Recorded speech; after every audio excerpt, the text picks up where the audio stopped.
اعوذ باللہ من الشیطان الرجیم بسم اللہ الرحمن الرحیم الحمد للہ رب العالمین والصلاة والسلام علی اشرف الانبیاء والمرسلین واہل بیتہ الطیبین الطاہرین المعصومین اما بعد۔ آج سورہ القارعہ اور سورہ التکاثر، ان دو سوروں پر ہمیں گفتگو کرنا ہے۔ پہلے سورہ قارعہ۔ بسم اللہ الرحمن الرحیم۔ القارعہ ما القارعہ وما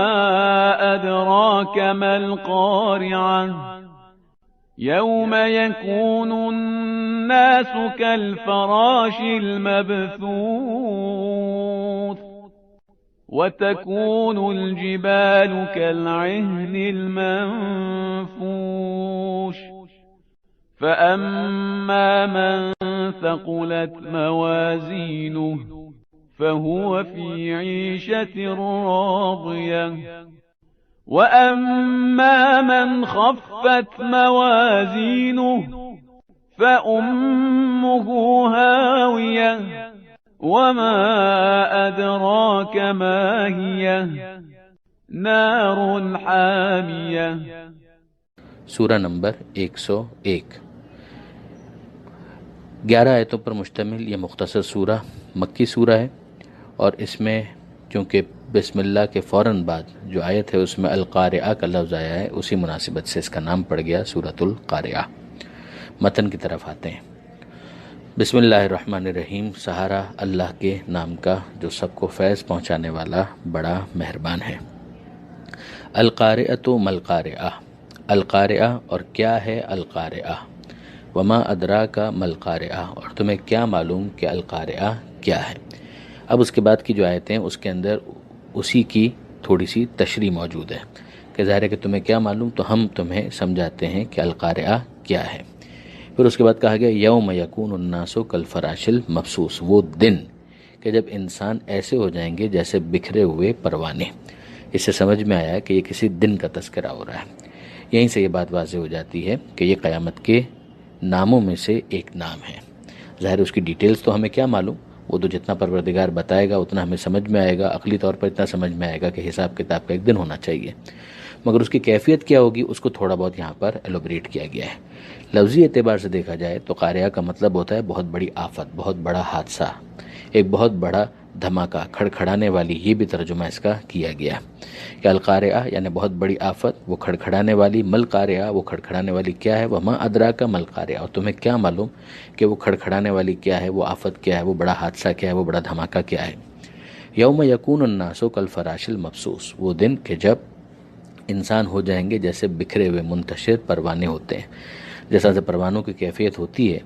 کہ وہ آگ کو دیکھ کر اور روشنی کو دیکھ کر بالکل بے چین ہو جاتے ہیں، مضطرب ہو جاتے ہیں، اپنے آپ کو اس کے اوپر گرا رہے ہوتے ہیں، انہیں خود کچھ نہیں معلوم ہوتا کہ وہ کیا کر رہے ہیں، بالکل اسی طریقے سے انسان کی اس وقت کیفیت ہو جائے گی۔ تو یہ ایک اس کی جو کیفیت ہے اس کا ایک نقشہ کھینچا گیا۔ وَتَكُونُ الْجِبَالُ كَالْعِهْنِ الْمَنْفُوشِ اور پہاڑ ہو جائیں گے جس طرح سے اون ہوتی ہے دھنکی ہوئی، یعنی جب اس کو دھنکایا جا رہا ہوتا ہے تو جو اس کی کیفیت ہوتی ہے بکھرتی ہوئی نظر آتی ہے، ویسا ہی پہاڑوں کا معاملہ ہو جائے گا۔ یہ ہم قرآن مجید کی مختلف آیتوں سے اندازہ کرتے ہیں کہ پہاڑوں کے اوپر ایک وہ موقع ہوگا جب وہ چلتے ہوئے محسوس ہوں گے، یعنی ان کا جو فاؤنڈیشن ہے وہ ختم ہو جائے گا۔ پھر اس کے بعد ایک مرحلہ آئے گا کہ جب ٹکرا کر ریزہ ریزہ ہو جائیں گے، پھر اس کے بعد وہ مرحلہ آئے گا کہ صورت غبار اڑنے لگیں گے۔ تو اب پروردگار عالم نے گویا اس قیامت کے ذریعے سے، اس قارعہ کے ذریعے سے یہ سمجھایا کہ دنیا کا معاملہ اختتام کی طرف جائے گا، سب ختم ہو جائے گا،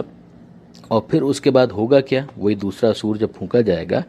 اور سب جمع ہو جائیں گے تو اس وقت کیفیت یہ ہوگی فَأَمَّا مَنْ ثَقُلَتْ مَوَازِينُهُ۔ یہ حساب کتاب کو سمرائز کر کے بریفلی اس کا خلاصہ بیان کیا جا رہا ہے۔ فَأَمَّا مَنْ ثَقُلَتْ مَوَازِينُهُ تو وہ کہ جن کے پلڑے بھاری ہوں گے، یعنی پلڑے بھاری ہوں گے کہ مطلب کیا ہوا کہ یعنی جو ان کے اعمال نامے ہیں جب ان کو تولا جائے گا، جب ان کے اعمال کو ان پلڑوں کے اوپر رکھا جائے گا تو ان کا وزن جو ہے وہ زیادہ وہاں پر مانا جائے گا۔ اب ظاہر ہے کہ اس کو جیسے ہی ہم بیان کرتے ہیں تو پلڑے، ترازو، وزن، اس سے ذہن میں یہ آتا ہے کہ گویا باقاعدہ دو پلڑے رکھے ہوئے ہیں کہ جن کے اوپر اعمال کو رکھا جا رہا ہے اور اس کے بعد پھر ان کو کمپیئر کیا جا رہا ہے، اس کے ذریعے سے جج کیا جا رہا ہے کہ کس کے عمل کا کتنا وزن ہے۔ مگر اس بات کو یاد رکھیے گا کہ بہرحال ہر چیز کو تولنے کا اپنا انداز ہوتا ہے۔ ظاہر ہے کہ جب کسی کوموڈیٹی کو تولا جاتا ہے تو کلو گرام کے اندر تولا جاتا ہے، اس کے اپنے باٹ ہوتے ہیں، اپنا اس کا اسکیل ہوتا ہے کہ جس کے اوپر اس کو ویٹ کیا جاتا ہے۔ اسی طریقے سے اگر بجلی کا حساب کتاب رکھنا ہو کہ کتنی بجلی کنزیوم ہوئی ہے تو اس کے اپنے میٹرز ہوتے ہیں کہ جس کے ذریعے سے اس بات کو طے کیا جاتا ہے کہ کتنی بجلی کنزیوم ہوئی ہے۔ یہی گیس کے میٹرز کا معاملہ ہے۔ اسی طرح سے شیر جب اس کو تولا جاتا ہے تو اس کو کسی پلڑے میں نہیں رکھا جاتا، اس کے اپنے اوزان ہوتے ہیں کہ جس کے ذریعے سے جو یہ شیری مہارت رکھتے ہیں وہ اس حوالے سے بتاتے ہیں کہ یہ شیر جو ہے وہ موضوع ہے یا موضوع نہیں ہے، یعنی اس کا وزن پورا ہے یا وزن پورا نہیں ہے۔ اسی طریقے سے عقلی اعتبار سے، منطقی اعتبار سے کسی کی بات کے وزن کو جانچا جاتا ہے۔ تو یہ جو اعمال ہیں کہ جن کو وہاں پر جانچا جا رہا ہے یا ان کا وزن کیا جا رہا ہے تو اس کے لیے کس چیز کو میزان قرار دیا گیا ہے، یہاں پر وہ حدیث ہماری رہنمائی کرتی ہے کہ خود پیغمبر اکرم صلی اللہ علیہ وآلہ وسلم وہ تو سب سے بڑھ کر، اور پھر ان کے ساتھ ساتھ امیر المؤمنین والائمہ من ذریتہ، ان امیر المؤمنین والائمہ من ذریتہ ہم الموازین، کہ مولا کائنات اور ائمہ معصومین جو ان کی ذریت سے ہیں وہ میزان کی حیثیت رکھتے ہیں۔ یعنی مطلب کیا ہو گیا کہ جس کا عمل جتنا ان کے عمل سے قریب ہوتا چلا جائے گا اتنا ہی زیادہ ان کے عمل کے اندر وزن آتا جائے گا۔ نماز ہم بھی پڑھتے ہیں، نماز پیغمبر اکرم نے بھی پڑھی ہے، روزہ ہم بھی رکھتے ہیں، روزہ امیر المومنین نے بھی رکھا ہے، مگر وہ نماز جو ہم پڑھتے ہیں وہ کتنی کلوز ہے اس نماز سے جو رسول اللہ نے پڑھی، ائمہ معصومین نے پڑھی۔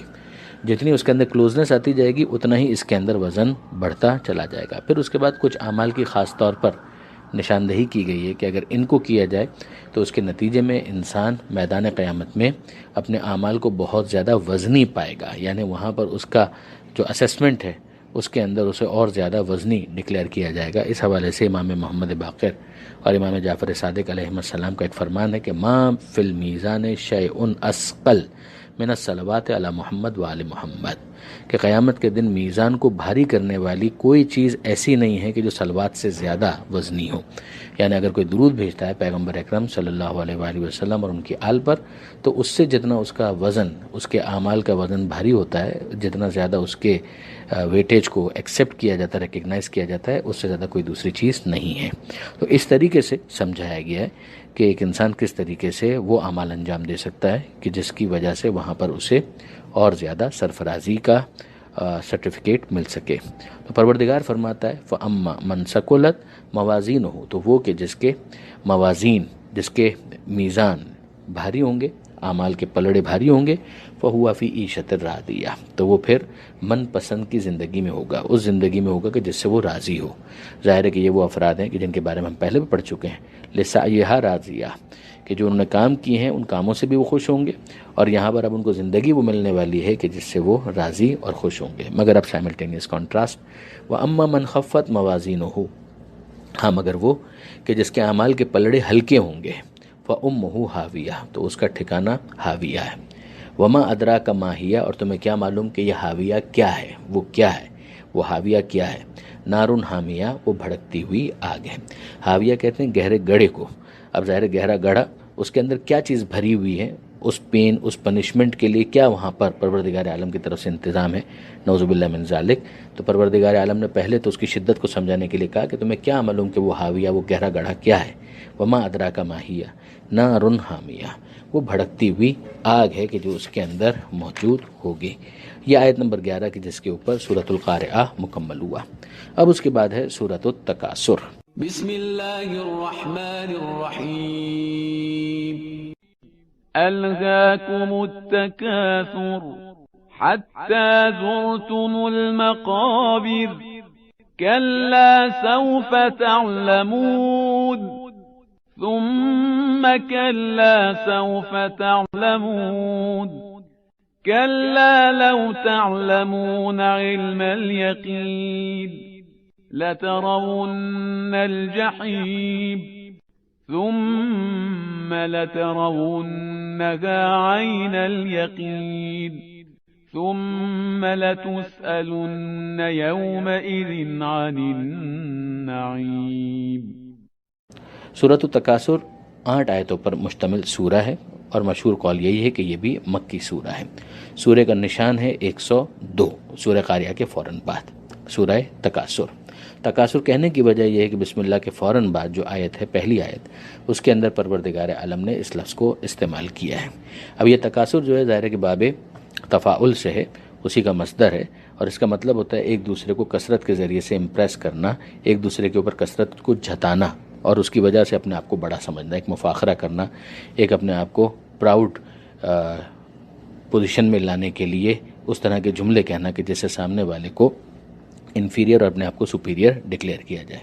آئیے متن کی طرف چلتے ہیں۔ بسم اللہ الرحمن الرحیم، سہارا اللہ کے نام کا جو سب کو فیض پہنچانے والا بڑا مہربان ہے۔ الہاکم التکاثر، تم لوگوں کو مدہوش بنا رکھا ہے ایک دوسرے سے بڑھ چڑھ کر دنیا حاصل کرنے کی فکر نے۔ اب یہاں سے سمجھ میں آتا ہے کہ تکاثر کس چیز کے اندر ہو رہا تھا، یعنی وہ کون سی چیز ہے کہ جس کی بنا پر دو افراد آپس میں لڑ رہے تھے۔ اس کے بیک گراؤنڈ کے اندر دو قبائل کی ایک تکرار ہے کہ جس کو مفسرین نے کوڈ بھی کیا ہے، اور خود امیر المومنین حضرت علی علیہ السلام نے بھی اپنے بیان کے اندر اس کو انڈوس کیا ہے کہ دو قبیلے تھے جو آپس میں ایک دوسرے کے اوپر جتا رہے تھے کہ ہم زیادہ بہتر ہیں، وہ کہہ رہے تھے ہم زیادہ بہتر ہیں۔ اچھا، بہتری کے کچھ تو معیارات ہیں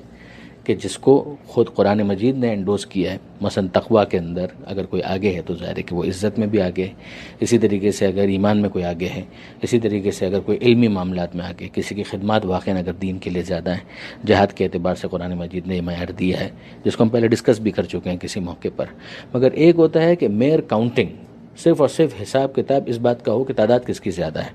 مال کس کا زیادہ ہے، اور بس اس مال کا استعمال کیسے ہے اس کے اوپر کوئی گفتگو نہیں ہے، وہ مال کمایا کیسے تھا اس کے اوپر کوئی گفتگو نہیں ہے،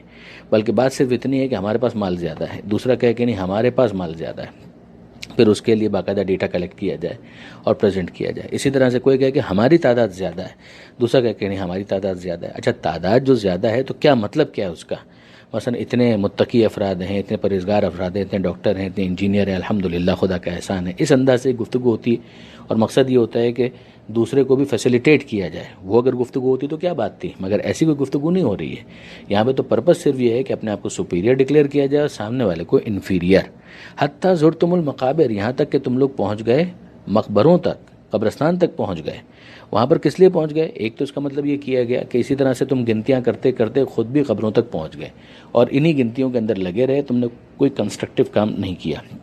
مگر وہ جو شان نزول کی میں بات کر رہا تھا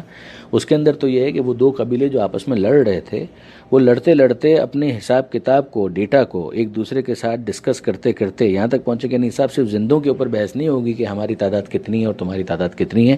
آؤ اور جا کر ہم مردوں کو بھی کاؤنٹ کریں گے، ہمارے قبیلے کے مردے کتنے ہیں اور تمہارے قبیلوں کے مردے کتنے ہیں۔ یہ حضرت امیر المومنین نے اس کے اوپر بہت زیادہ تنقید کی ہے اپنے کلام کے اندر، اور یہاں تک جملہ ارشاد فرمایا ہے لَإِن يَكُونُوا عِبْرًا أَحَقُّ مِنْ أَن يَكُونُوا مُفْتَخِرًا، کہ اگر وہ ان بوسیدہ جسموں سے عبرت حاصل کرتے تو اس سے زیادہ سزاوار تھا، نہ یہ کہ وہ اسے افتخار کا باعث قرار دیتے۔ یعنی وہ اس بات کے اوپر فخر کر رہے ہیں اور ایک دوسرے کے اوپر برتری جتا رہے ہیں کہ ہمارے مردوں کی تعداد اتنی زیادہ ہے، ہمارے زندوں کی تعداد اتنی تھی، اب اس کے اندر مردوں کو بھی ایڈ آن کیا جائے، ایڈ کیا جائے۔ اب وہی والی بات ہے کہ وہ جو مردے تھے انہوں نے کیا ایسے کارنامے انجام دیے تھے، تو ان کارناموں کو ڈسکس کرو تاکہ سمجھ میں آئے کہ وہ کس طریقے سے دوسروں کے لیے بینیفیشل ہو سکتے ہیں۔ وہ ڈسکشن نہیں ہے، بلکہ ڈسکشن یہ ہے کہ نہیں وہ شرابی ہو، زانی ہو، بدکار ہو، بد کردار ہو، جواری ہو، جیسا بھی ہو، ڈاکو ہو، چور ہو، لیکن چونکہ ہماری تعداد کے اندر اس کی وجہ سے اضافہ ہو رہا ہے، لہٰذا یہ ہمارے لیے میٹر آف پریسٹیج ہے۔ یہ کتنا باطل تصور ہے جس کے لیے امیر المومنین نے پہلے یہ جملے کہے تھے، جس کو کنکلوڈ کرتے ہوئے جملہ ارشاد فرمایا تھا کہ تعجب ہے وہ مقصد سے کتنے زیادہ دور ہو گئے اور کیسے غافل زیارت کرنے والے ہیں۔ یعنی ایک تو یہ ہے کہ انسان جائے اور جا کر اپنے مردوں کو دیکھے اور اس کے ذریعے سے عبرت حاصل کرے، مگر یہ ہے کہ وہ وہاں پر جا کر یہ تمام تر چیزیں کر رہے ہیں۔ پروردگار فرماتا ہے کلا، ہرگز نہیں، سوف تعلمون، ان قریب تمہیں پتہ چل جائے گا، ثم کلا سوف تعلمون، پھر ہرگز نہیں، ان قریب تمہیں پتہ چل جائے گا۔ کلا لو تعلمون علم الیقین، ہرگز نہیں، اگر تمہیں علم الیقین ہوتا تو پھر کیا ہوتا، اسے گویا محذوف رکھا گیا کہ تمہاری یہ حرکتیں نہ ہوتی۔ یعنی پہلے جو ایک کلا کہا گیا، پھر کلا کہا گیا، پھر کلا کہا گیا، 3 مرتبہ کلا، یہ زجر و توبیخ کے لیے، ڈانٹنے کے لیے کہ ہرگز نہیں، یعنی یہ تمہارا انداز یہ بالکل غلط ہے، یہ جو تم اسی کثرت کے اندر جھتانے میں جو تم مدہوش ہو کر پڑے ہوئے ہو اور اپنا وقت ضائع کر رہے ہو، یہ تمہارا انداز نہیں ہونا چاہیے تھا۔ ان قریب تمہیں پتہ چل جائے گا کہ یہ تمہارا انداز نہیں ہونا چاہیے تھا۔ کب پتہ چل جائے گا ان قریب؟ جب موت کے عفریت کے پنجے آ کر تمہیں دبوچ لیں گے۔ پھر اس کے بعد جو کہا گیا ثم کلا، پھر اس کے بعد ہرگز نہیں، سوف تعلمون، ان قریب تمہیں پتہ چل جائے گا۔ ان قریب پھر تمہیں کب پتہ چل جائے گا؟ اب اس کے بعد ظاہر ہے کہ مرنے کے بعد کا جو ایک اور مرحلہ ہے کہ جس میں قیامت کے میدان میں حاضری ہے، تو ایک تو تمہیں برزخ میں پتہ چل جائے گا، اور دوسرا تمہیں قیامت کے میدان میں پتہ چل جائے گا۔ کلا، ہرگز نہیں، جو تم کر رہے ہو غلط ہے۔ لو تعلمون علم الیقین، اگر تمہیں علم الیقین بھی ہوتا اس دنیا کے اندر، جو ہو جانا چاہیے تھا، تو تمہاری یہ حرکتیں نہ ہوتی، تم کنسٹرکٹیو کام کرتے، ایمان اعمال صالحہ کی طرف جاتے، تواصو بالحق تواصو بالصبر کی طرف جاتے، جو سورہ والعصر کے اندر آگے آنے والا ہے، مگر تم نہیں گئے، اور اس کی وجہ یہی ہے کہ تمہارے پاس علم الیقین بھی نہیں ہے، تم نے اسے حاصل کرنے کی کوئی کوشش نہیں کی ہے۔ اب آئیے برادران عزیز غور کریں کہ یقین کو ایکسپلین کیا ہے علماء کرام نے 3 درجات کے اندر، ایک علم الیقین ہے، ایک عین الیقین ہے، اور ایک حق الیقین ہے۔ وہ حق الیقین جس کا تذکرہ سورہ واقعہ کے اندر بھی آیا ہے۔ علم الیقین کا مطلب کیا ہے کہ علمی دلائل کے ذریعے سے انسان یقین حاصل کرے۔ اس کے لیے عام طور پر جو مثال دی جاتی ہے وہ یہ ہے کہ انسان دھوئیں کو دیکھے، اس نے آگ کو نہیں دیکھا ہے، مگر there can not be smoke without fire, دھواں اگر ہے تو آگ کہیں لگی ہے جس کی وجہ سے یہ دھواں اٹھ رہا ہے، تو یہ دھوئیں کو دیکھ کر آگ کو بغیر دیکھے سمجھ لینا، یہ علم الیقین ہے۔ اور ایک یہ ہے کہ انسان خود آگے بڑھ کر وہاں جائے کہ جہاں سے دھواں اٹھ رہا ہے اور اس آگ کو اپنی آنکھوں سے مشاہدہ کرے، یہ عین الیقین ہے۔ اور پھر حق الیقین یہ ہے کہ انسان اس کو لمس کرے، اس کے قریب جائے اور اس ہیٹ کو، اس حرارت کو محسوس بھی کر لے۔ تو پروردگار عالم گویا فرماتا ہے کہ اس دنیا کے اندر اتنا ضرور ہونا چاہیے تھا کہ تمہارے پاس علم الیقین ہوتا، خدا کی قدرت کی نشانیاں، اور قرآن مجید کے اندر جس طریقے سے ڈیبیٹس اب تو کنکلوڈنگ ہے نا، اب تو بالکل اختتام کی طرف ہم جا رہے ہیں، کہ پیچھے سے ہم تمہیں سمجھاتے آ رہے ہیں، تم خدا کی قدرت کے مظاہرے دیکھ رہے ہو، وہ کہ جس نے یہ کیا، وہ کہ جس نے یہ کیا، کیا واپس پلٹانے پر قدرت نہیں رکھتا؟ ان تمام تر چیزوں سے تمہیں علم الیقین آ جانا چاہیے تھا۔ اگر آ گیا ہوتا تو حساب کتاب کے مرحلے کو سوچتے اور ان کاموں کے اندر نہ پڑتے کہ جو یہاں پر بیان کیا جا رہا ہے، لیکن ایسا نہیں ہوا۔ ان قریب تمہیں پتہ تو چل ہی جائے گا۔ لَتَرَوُنَّ الْجَحِيمَ، اب اس کے بعد پھر پروردگار فرماتا ہے کہ تم یقیناً دیکھو گے جہنم کو، جب میدان قیامت میں آؤ گے تو پھر اس وقت وہ علم الیقین کہاں رہا؟ وہ تو اب عین الیقین کے اندر تبدیل ہو رہا ہے۔ وہ کہ جنہوں نے علم الیقین دنیا میں حاصل کر لیا تھا وہ تو اپنے آپ کو کریکٹ کر چکے، وہ تو اس وقت دیکھیں گے جہنم کو اور خدا کا شکر ادا کریں گے کہ یا پروردگار تیرا احسان کہ وہ فہم وہ سمجھ ہمیں حاصل ہو گئی کہ جس کی وجہ سے آج ہمیں اس کے اندر نہیں جانا پڑے گا، آج ہم نے دیکھ لیا اور ہمیں خوشی ہے کہ تو نے ہمیں اس سے بچا لیا۔ لیکن وہ کہ جنہوں نے علم الیقین کو حاصل نہیں کیا تھا دنیا کے اندر، وہ دیکھیں گے اسے اور زیادہ گھبرائیں گے، اس لیے کہ اب تو انہیں اس کے اندر بھی جانا ہے۔ پروردگار فرماتا ہے ثم لترونها عین الیقین، جب تم اس کو دیکھو گے تو تمہیں عین الیقین حاصل ہو جائے گا۔ ثم لتسألن یومئذ عن النعیم، اس کے بعد تم سے سوال کیا جائے گا نعمت کے بارے میں، وہ نعمتیں جو ہم نے تمہیں دنیا میں دی تھی، جس کو تم نے اس طریقے سے ضائع کیا کہ صرف عددی اکثریت کو بنیاد بنا کر تم نے اپنے فیصلے کرنا شروع کر دی اور کوئی کنسٹرکٹیو کام نہیں کیا۔ اب ان نعمتوں کے بارے میں سوال ہوگا کہ یہ نعمتیں ہم نے تمہیں کس لیے دی تھیں، اور اس میں جو سب سے بڑی نعمت ہے جو خود معصومین کی روایات کے اندر آیا ہے، تفسیر نبوہ کے اندر بھی اس سورے کے اختتام پر یہی ڈسکشن ہے کہ حضرت ابو حنیفہ نے سوال کیا اور امام جعفر صادق علیہ السلام نے اس کو رسپونڈ کیا کہ جو سب سے بڑی نعمت ہے کہ جس کے بارے میں سوال ہوگا وہ محمد و آل محمد علیہ السلام۔ ہدایت سے بڑی نعمت کون سی ہو سکتی ہے، ولایت سے بڑی نعمت کون سی ہو سکتی ہے؟ تو یہ برادران عزیز الحمدللہ سورہ قارعہ اور سورہ تکاثر پر بھی ہماری بات مکمل ہوئی۔ پروردگار عالم سے دعا ہے قرآن پڑھنے، سمجھنے اور عمل کرنے کی توفیق عطا فرما، اور وارث قرآن امام زمانہ کے ظہور میں تعجیل فرما۔ وآخر دعوانا ان الحمد للہ رب العالمین، والسلام علیکم ورحمۃ اللہ وبرکاتہ۔